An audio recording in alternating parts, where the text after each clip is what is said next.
Muito obrigado a ambos, né? Ambos não é o nome deles não, viu? Bem-vindo, meu irmão. Bom, o Oséias é pregador católico, né? Também tem programa de rádio, né? Não sei se ainda tá nativo ainda? Sim, de segunda a sexta. Pronto. Só saiu do sábado de entrevista, né? Falta de Mona aí. Pois é. Mas tem o Boa Nova de Paz que permanece. Boa Nova de Paz, segunda a sexta, 7, 8 e meia. Pronto. E o Oséias é ministro extraordinário da palavra, também pregador, algumas comunidades também chamam. Participa também da comunidade católica Shalom, né? Inclusive teve pregando nos retiros que teve esses dias, né? Enfim, é um amigo, parceiro de vários momentos aqui conosco. E, Oséias, a gente vai falar sobre esse momento tão especial que a igreja vive, que é a solenidade de Pentecostes e o Espírito Santo que é derramado sobre todos nós. Sim, esse grande momento que fecha o ciclo pascal, né? Onde a igreja nos convida a ter uma vida no Espírito, né? Esse convite é um convite não somente formal, mas a liturgia ela faz essa súplica, e essa súplica ela é feita de forma muito concreta na vigília de Pentecostes e hoje no domingo de Pentecostes, que são esses 50 dias onde a igreja, lembrando já uma festa antiga que os judeus já celebravam, que era a festa das primícias, ou seja, os primeiros frutos que eram colhidos, e os primeiros frutos ofertavam a Deus, e também era comemorada a festa da lei. A lei de Deus foi entregue a Moisés. Então, o Pentecostes simboliza a aliança da lei de Deus e os primeiros frutos colhidos. Só que no Novo Testamento tem um novo significado. São as primícias do Espírito Santo e a lei do Espírito Santo, que não mais é numa tábua, não mais numa pedra, mas é no coração do homem que é colocada essa lei do Espírito Santo, né? Então, o Pentecostes que acontece é de fato dentro do homem, é dentro de nós, através do batismo, através do crisma. Oséias, a gente está celebrando esse momento e o nome Pentecostes já indica um pouco dessa questão do tempo. É uma promessa, 50 dias após a Páscoa do Senhor, né? O Senhor enviaria o seu Espírito Santo, e isso aconteceu de fato, né? Algo que a gente até contempla no cenáculo, né? Os discípulos estavam reunidos, né? E Jesus apareceu, e Nossa Senhora também estava presente nesse momento, e houve o derramamento do Espírito Santo com os seus dons, não é isso?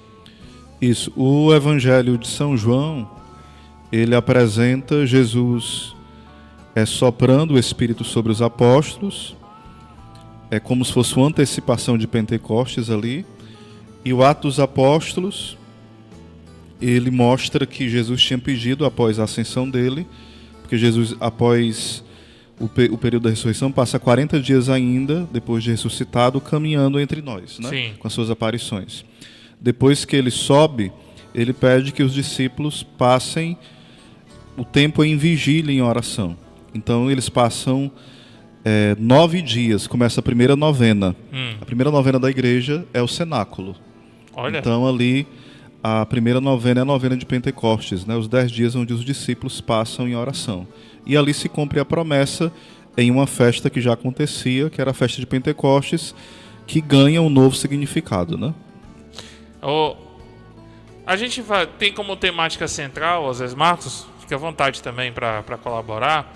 A gente tem como temática central para falar sobre os dons do Espírito Santo, que são 7 dons, e que a gente possa explicar de modo particular cada um desses dons do Espírito Santo. E que, de fato, é um derramamento de Deus, é uma graça inefável de Deus por cada um de nós, quando Ele concede esses dons do Espírito Santo para toda a igreja. É algo que é derramado. E aí a minha pergunta sobre esse tema específico, Oséias, de modo nesse início, todos os 7 dons são derramados a toda a igreja, ou cada um, de acordo com o desígnio de Deus, recebe alguns dons específicos e outros não? Quando a gente é batizado, a gente recebe o Espírito Santo e todos os dons, né? Ou seja, é o kit completo, né? Certo. Ou seja, o dono da casa e todos os presentes do dono da casa. Ou seja, os 7 dons são dons infusos, que são dons de santificação, que é diferente dos carismas, que são dons efusos, que é dom para fora, para edificação da igreja, para servir o irmão.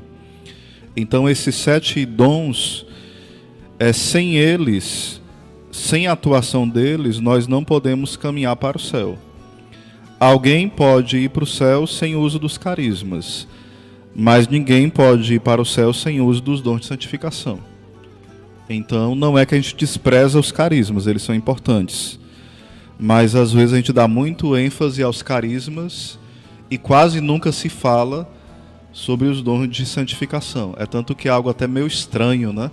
A gente escuta falar na crisma e ainda é muito mal explicado esses dons, né? Você explica aí a diferença de carisma e dom que você está falando aí, Pronto. por favor. O carisma é um dom que é dado para um serviço específico na igreja. Por exemplo, o dom do milagre. Deus me dá para servir alguém em dado momento específico. Alguém está precisando de um milagre, Deus me dá aquele dom de ser instrumento do milagre para alguém. Isso é carisma. É um carisma. O dom de cura. Alguém está precisando ser curado naquele momento. Deus me dá o dom de cura para ser instrumento de cura para alguém. O dom de palavra de ciência, que é o dom de revelar algo que alguém está passando para ele ser consolado, curado, edificado. Mas é um dom para aquele momento específico. A pessoa não tem uma palavra de ciência que acompanha ela direto. Tipo assim, eu tenho a palavra de ciência, eu vou saber da vida dos nossos amigos aqui direto. Senão eu era o próprio Deus, né? Então é um dom pontual para aquele momento específico, para tocar a vida daquele irmão. E Deus o livre, eu posso estar em pecado mortal e ser usado com aquele dom. Só que o dom de santificação não. Se eu tiver em pecado mortal, não tem como eu usar aquele dom. Porque ele é um dom de santificação.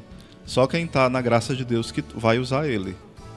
Né? E esses dons de santificação são de fato os 7 dons do Espírito Santo? Exatamente, os 7 dons que fala lá em Isaías, né?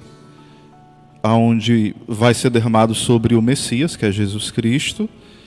Mas como é derramado sobre Jesus em plenitude, nós somos o corpo de Cristo, é derramado sobre todos nós que pertencemos ao corpo de Cristo. Só que tem um detalhe. Esse dom se manifesta em cada um de nós de forma diferente. Por exemplo, alguns vão ter um destaque maior na piedade. Outros vão ter um destaque maior no conselho.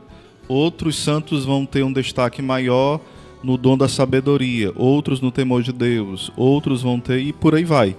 Cada pessoa vai ter um destaque maior em um dom específico. Embora tenha todos os dons ali dentro dele, né?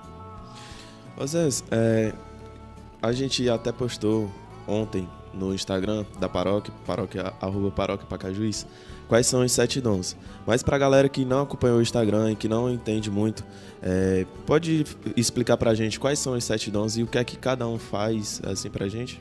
Pronto. Na lista crescente é assim, decrescente, né? Sabedoria, o entendimento, o conselho, a fortaleza, a ciência, a piedade e o temor de Deus. Fazer igual na escola, né? Vamos lá repetindo.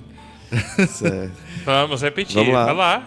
Vai lá. Sabedoria, entendimento, conselho, conselho, fortaleza, ciência, piedade e temor de Deus. E temor de Deus. Por que é uma ordem decrescente? Porque o último que foi falado, ele é o princípio da sabedoria, como fala a própria Escritura. O temor de Deus é o princípio da sabedoria, ou seja, o último dom que foi falado, de fato, ele é o primeiro dom que deve fazer com que os outros apareçam. Não tem como os outros dons irem aparecendo sem o temor de Deus. Vocês estão entendendo? O 7º dom, que é o temor de Deus, ele tem que ser ali o alicerce para que vá surgindo, é a escadinha. O que é o temor de Deus? Aí a gente vai tentando fazer... Agora sim. Certo. O temor de Deus, por exemplo. Não é ter medo de Deus, né, Zé? Exatamente. Não é o medo de Deus. É tanto que eu explicava ontem na vigília o seguinte. Perdão. Às vezes a gente tem na Escritura falando que Deus é um Deus terrível. Porque algumas expressões da Escritura a gente precisa contextualizar. Quando fala que Deus é terrível, quer dizer que Ele é grandioso. Que diante da santidade dele nós nos ficamos estupefados, né? Assustados no bom sentido. É como se alguém visse, por exemplo, alguém que nunca viu digamos que viesse todo o exército passando pela rua de Pacajus. Ninguém nunca viu os comboios do exército passando, de repente aqui. Todo mundo fica assustado no bom sentido. Olha como é interessante, como é legal. Ou então, de repente, começasse a passar todo as aeronaves que tem de outros países aqui sobrevoando o Brasil. Então a gente ficaria assustado, mesmo que fosse um show. A gente ficaria assustado com a beleza da coisa, né? Com uma surpresa boa. Ou então uma mulher muito bonita e bem vestida, belíssima. Então, só que a Bíblia chama, com a linguagem dela, terrível. Ou então o Anderson passando na rua, o homem bonito. A gente não pode fazer fake news aqui, né? Tô brincando. É modéstia da sua parte, sei não. Então, por exemplo, quando fala em Nossa Senhora, terrível como o exército em ordem de batalha. Esse terrível não quer dizer que algo ruim. Quer dizer que ela é feia, horrível, que dá susto. A gente fica... É um filme de terror, Nossa Senhora, quando ela aparece, né? Não quer dizer que, diante do poder dela, a gente tem uma reverência tão grande que se dobra. É um temor, é um respeito, é uma reverência. É nesse sentido, né? Então, e esse temor de Deus é a reverência. É a reverência ao Deus Altíssimo, é isso? Exatamente. Por exemplo, o pai. Não se ama um pai quando você não se tem reverência. Primeiro é o respeito e a reverência, depois vem o amor. Porque se você não tem reverência com seu pai e sua mãe, como é que você vai ter amor?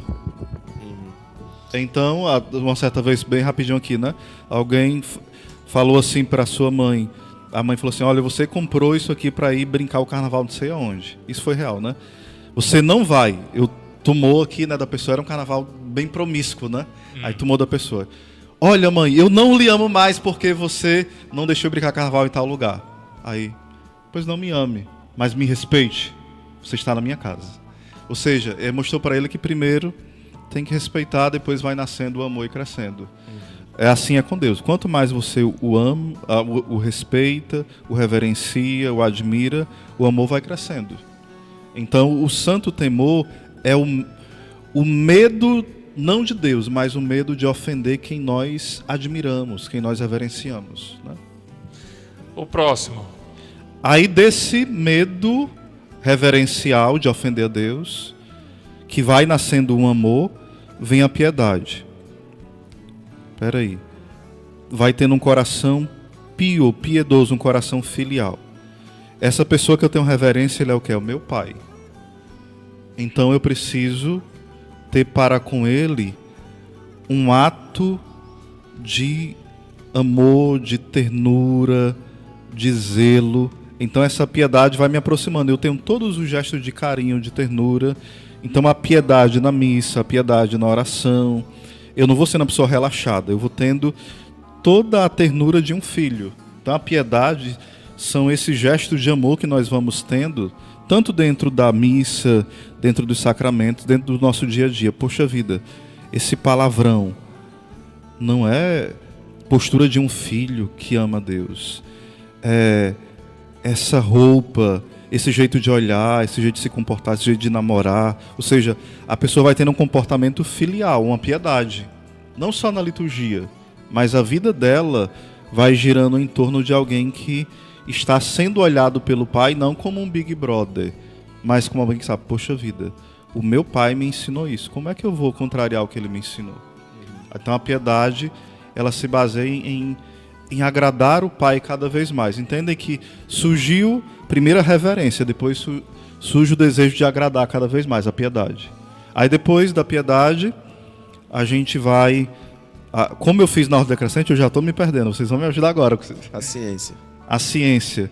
Eu vou tendo um conhecimento daquilo que é bom e daquilo que é mal. Osés, mas como assim? E se eu não quero desagradar a Deus, eu vou conseguindo perceber aquilo que me leva para o céu, ou aquilo que me afasta do céu. Então eu vou tendo um discernimento maior naquilo que me leva para morar um dia com esse Pai, para morar um dia com Deus. Ele já está comigo, mas um dia eu também quero estar com Ele para sempre, né? Então eu vou vendo na minha vida, no meu dia a dia, no meu trabalho, no meu estudo, nos meus relacionamentos, aquilo que me afasta de Deus, aquilo que é mal e aquilo que é bom. Eu vou tendo uma visão mais sobrenatural. Aquilo que é destrutivo e aquilo que é construtivo. Mas não no ponto de vista natural, vocês estão entendendo, né? Poxa, seria bom, porque no ponto de vista natural alguém oferece um emprego que dá muito dinheiro, mas é de forma desonesta. Aí você, poxa, mas no ponto de vista sobrenatural isso me afasta de Deus. Então, pelo dom da ciência, eu vou ver que aquilo é mal. É uma ciência de perceber por trás daquilo que está escondido algo destrutivo. E eu vou caminhando para aquilo que é bom e não para aquilo que é mal. Ou seja, é o discernimento daquilo que é bom e daquilo que é mal. Que é o dom que o Espírito Santo concede a cada um de nós.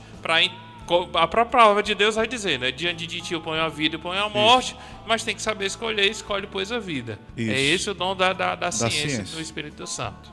E depois? Ele vai botar no assessor aqui, ó. É a fortaleza, o próximo. Só que pra gente conseguir decidir não é fácil, né? Imagina ver uma proposta de coisas fáceis, de coisas que vão nos dar riqueza, prazer, coisas maravilhosas. Como é que a gente suporta isso? Precisa de quê? De força. Fortaleza. Força. Não o time do Fortaleza. Isso, não dá certo, né? Tem que ser uma força sobrenatural.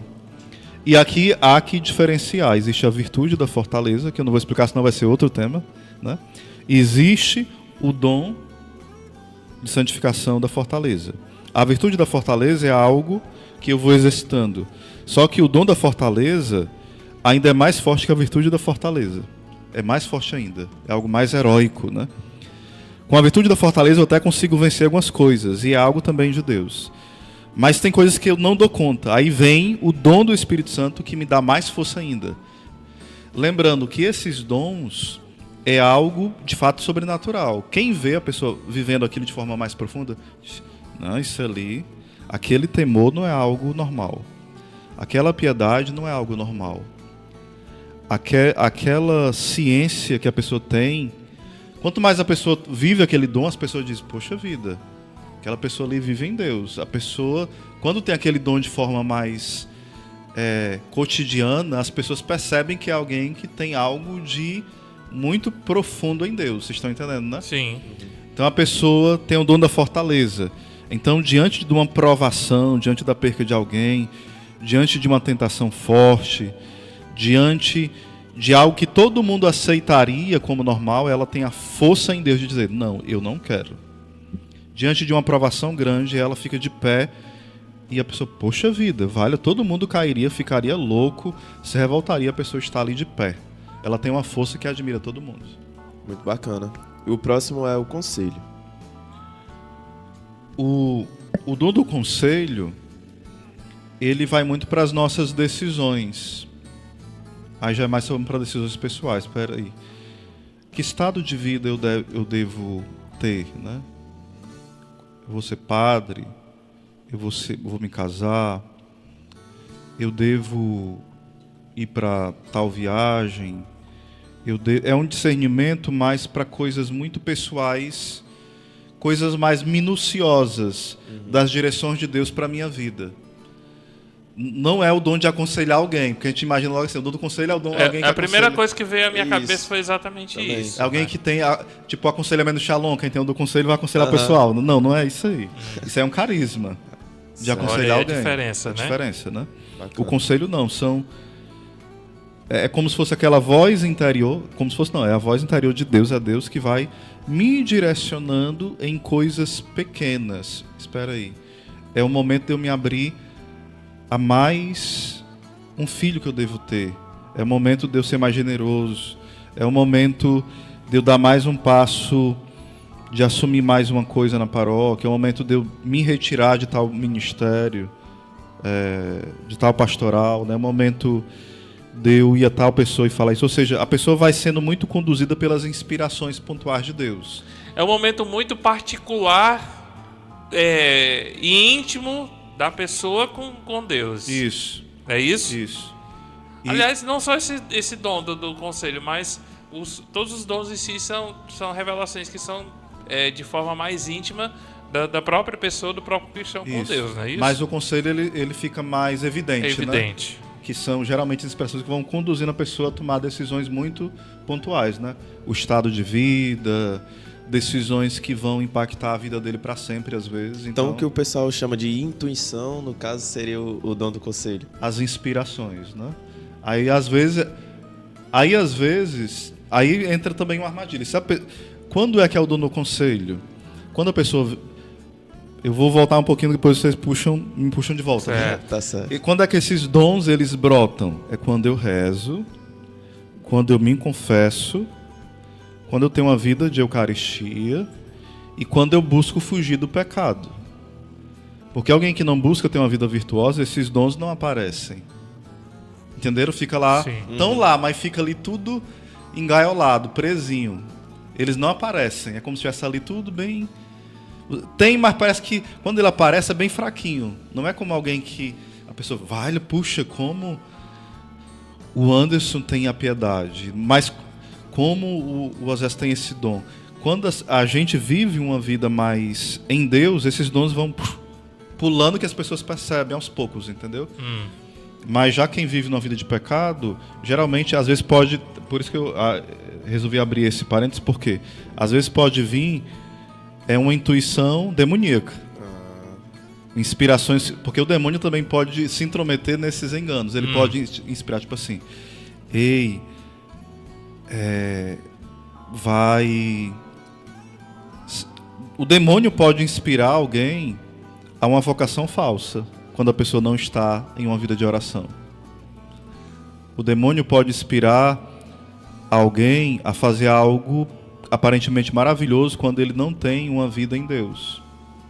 Então o demônio pode inspirar coisas aparentemente boas e santas e enganar alguém que não tem essa vida espiritual. Por isso que é interessante a gente estar atento a isso, né? Então um dom sempre vai depender de outro para poder realmente ser efetivo na nossa vida, né? Então quanto mais temor a Deus eu tenho, menos risco eu tenho de ser cair enganado nesse enganamento. Então o próximo aí seria o entendimento, o dom do entendimento. Passamos pelo conselho, né? Passamos pela fortaleza, né? A sabedoria, enfim. Agora vamos para o dom do... Aí o entendimento e sabedoria, entendimento. Eu vou pedir para pescar um pouquinho, vocês vão me dar... Fica à vontade. Pegando o cará, tá bom.